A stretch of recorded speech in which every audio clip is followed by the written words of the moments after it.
Welcome back, everyone. Well, we're going to be talking offside onside now, and the topic, the Barry Bonds trial. I know we were talking during the break about Barry Bonds and, you know, being convicted. They're trying to appeal it. Do you guys think, though, with this whole trial, that it ruined his Baseball Hall of Fame status? Chris, you can go first. There's no way he gets in now. Not a chance. It's just like Clemens, McGuire, Sosa, all these guys, they're not going to get in. They're getting 17% of Hall of Fame votes. The fact is, if he did it, okay, come out and say it like A-Rod did. But you lied about it and tried to cover it up, and everyone knew he was on roids, except for maybe yourself. Do you put maybe an asterisk in there? No, I'd take him right out. You take him out. There is no more asterisks, because I had thought at a point there, maybe before all the banning and that, well, yeah. But now, after even thinking about it more, no.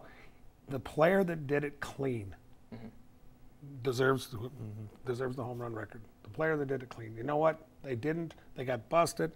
Bonds, we had said it just before the break. This is the only thing I'm going to say. As athletes, we know what goes in our body. We always do, because we don't want to get hurt. So he knows what was in his body. He can talk himself into a corner all day long and say he didn't do this and didn't do this.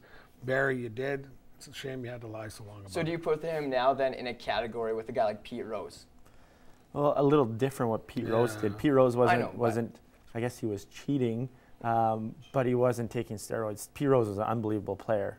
And Bonds was a good player when he came into the league, but you see a guy put on 60 pounds over a summer and all of a sudden his head grows as 2 hat sizes. Like, come on, give me a break. I don't think you put him in the same category, but all those 90s, late 90s, early 2000 ball players, all the ones that are listed in the Mitchell report, I think so you take them out. You don't, huge absence then, kind of in the and they won't be elected in. That's an old boys club. They're not going to be elected in the Hall of Fame. And that Pete Rose, though, like, he was a great player and all that, but they put him in the same. Their arrogance.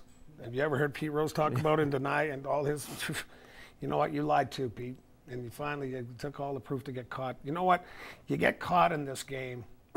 I just don't get it. I mean, they're trying to protect. I understand. They're trying to protect family, friends, themselves. They don't want to. I mean, that's pretty hurtful. Bond's got to walk around the rest of his life as a guy that broke a record, and I hope to God gets taken away from him, because that would be a disgrace to the game of baseball. Being a Barry Bonds fan, I really hope he gets in for the Hall of Fame. That's just my opinion. He's a cheater. He can't. But you would like him, though. That's your style. All right, we have to take another commercial break here. When we come back, Chris King will have the opportunity to sound off after winning Who Am I against Brian. All right, it's after the break. Thanks again, Struck. Appreciate it.